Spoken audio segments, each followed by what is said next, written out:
ஆதியாகமம் 45 அதிகாரம். அப்பொழுது யோசேப்பு தன் அருகே நின்ற எல்லாருக்கும் முன்பாக தன்னை அடக்கி கொண்டிருக்க கூடாமல், யாவரையும் என்னை விட்டு வெளியே போக பண்ணுங்கள் என்று கட்டளையிட்டான்.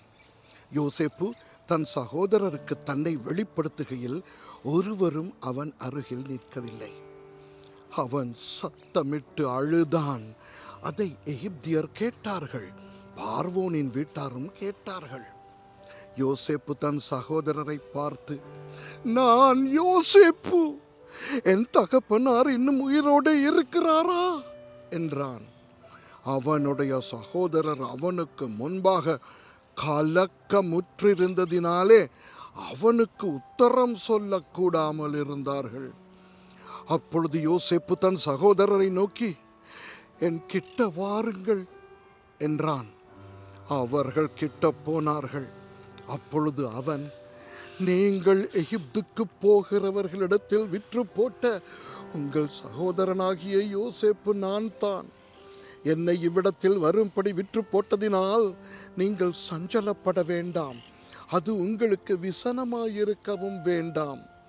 ஜீவ ரட்சணை செய்யும்படிக்கு தேவன் என்னை உங்களுக்கு முன்னே அனுப்பினார்.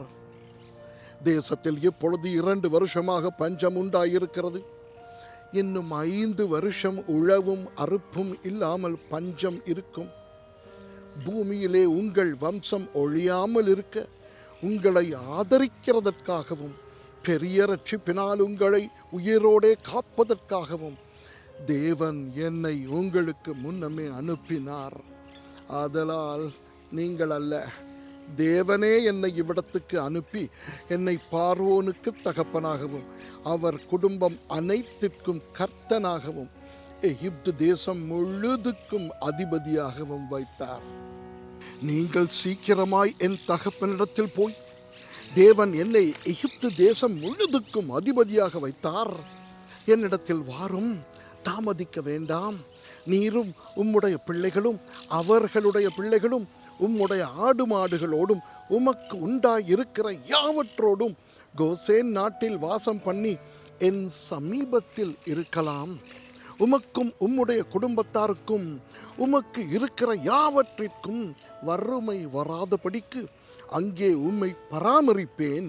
இன்னும் 5 வருஷம் பஞ்சம் இருக்கும் என்று உம்முடைய குமாரனாகிய யோசேப்பு சொல்லச் சொன்னான் என்று சொல்லுங்கள். இதோ உங்களோட பேசுகிற வாய் என் வாய் தான் என்பதை உங்கள் கண்களும் என் தம்பியாகிய பெஞ்சமீனின் கண்களும் காண்கிறதே. எகிப்திலே எனக்கு உண்டாயிருக்கிற சகல மகிமையையும் நீங்கள் கண்ட யாவையும் என் தகப்பனுக்கு அறிவித்து அவர் சீக்கிரமாய் இவ்விடத்துக்கு வரும்படி செய்யுங்கள் என்று சொல்லி தன் தம்பியாகிய பெஞ்சமீனின் கழுத்தை கட்டிக்கொண்டு அழுதான். பெஞ்சமீனும் அவன் கழுத்தை கட்டிக்கொண்டு அழுதான். பின்பு தன் சகோதரர் யாவரையும் முத்தம் செய்து அவர்களையும் கட்டிக்கொண்டு அழுதான். அதற்கு பின் அவன் சகோதரர் அவனோடே சம்பாஷித்தார்கள். யோசேப்பின் சகோதரர் வந்தார்கள் என்கிற சமாச்சாரம் பார்வோன் அரமனையில் பிரசித்தமான போது பார்வோனும் அவனுடைய ஊழியக்காரரும் சந்தோஷமடைந்தார்கள். பார்வோன் யோசேப்பை நோக்கி, நீ உன் சகோதரரோடே சொல்ல வேண்டியது என்னவென்றால், உங்கள் கழுதைகளின் மேல் பொதியேற்றிக் கொண்டு புறப்பட்டு கானான் தேசத்துக்கு போய் உங்கள் தகப்பனையும் உங்கள் குடும்பத்தாரையும் கூட்டிக் கொண்டு என்னிடத்தில் வாருங்கள். நான் உங்களுக்கு எகிப்து தேசத்தின் நன்மையை தருவேன். தேசத்தின் கொழுமையை சாப்பிடுவீர்கள். நீங்கள் உங்கள் குழந்தைகளுக்காகவும் உங்கள் மனைவிகளுக்காகவும் வண்டிகளை எகிப்து தேசத்திலிருந்து கொண்டு போய் அவர்களையும் உங்கள் தகப்பனுடனே ஏற்றிக்கொண்டு வாருங்கள். உங்கள் தட்டு முட்டுகளை குறித்து கவலைப்பட வேண்டாம். எகிப்து தேசம் எங்கும் உள்ள நன்மை உங்களுடையதாயிருக்கும் என்று சொல்லி உனக்கு நான் இட்ட கட்டளைப்படியே செய் என்றான். இஸ்ரவேலின் குமாரர் அப்படியே செய்தார்கள்.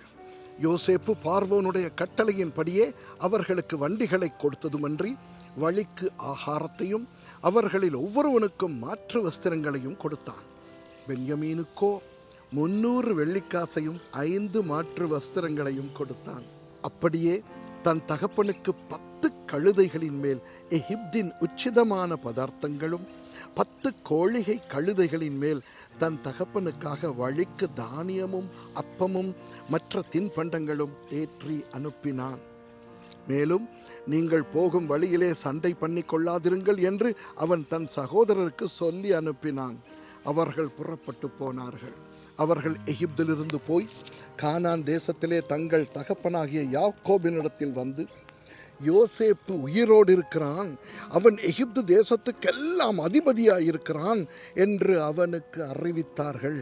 அவன் இருதயம் மூர்ச்சை அடைந்தது. அவன் அவர்களை நம்பவில்லை.